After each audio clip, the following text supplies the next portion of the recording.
Hey everybody, this is Jim Wiegand with 199seconds.com, and today I want to talk to you again about your pain.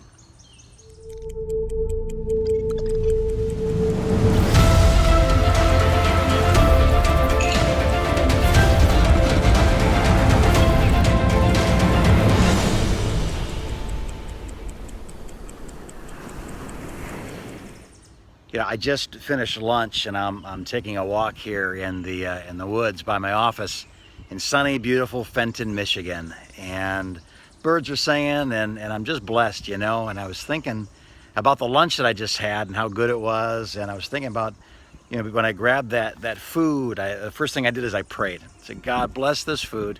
May it be something amazing that gives me strength. And I was grateful for it. I blessed it and I ate it. And I was thinking as well about Jesus's miracles that he did, especially the one where he fed the 5,000. There was some loaves of bread, some fish, and he did what I did, but something different happened. He gave thanks, he blessed it, and then he broke it, and then multitudes were fed. And you may say, well, what does this have to do with my pain? And this is the point, I think, of what I'm trying to say today, is that I think what we long for is the blessing of God. Nothing wrong with that. God wants to bless us. He is a blesser.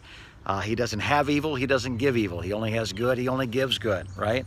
But at the same time, I think it's important to ask ourselves some questions about, what is it that God has used? And God uses both blessed things and broken things.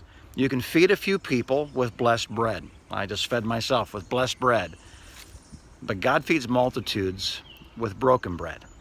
And what I mean by that is simply this, that sometimes the greatest things we'll ever do come out of the worst things we've ever done.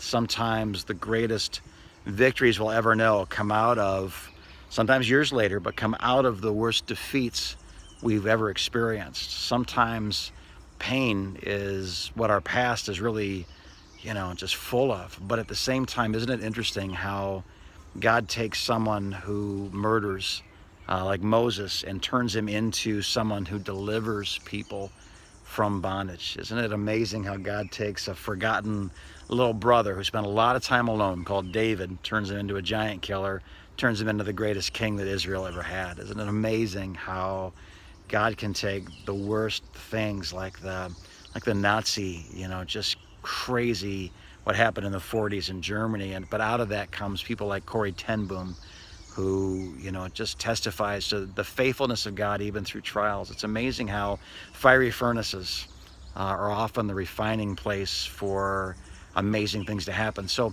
I want to talk to you again today just to say this. If you have been through a hard time and because of that you have a pain, to help people going through it, I wouldn't ignore that. God doesn't waste. He always redeems things that are redeemable. Remember, this is the God who took the crucifixion of his own son and turned it into the salvation of the entire world. So we're talking about, the ability to both be blessed and broken. God can feed a few people through blessed bread, but God often feeds the multitudes through broken bread. Don't be afraid to be that broken bread as you look into your past, also look into your future. How does God want to redeem what you've been through? And as you think about that, I'll talk to you again tomorrow.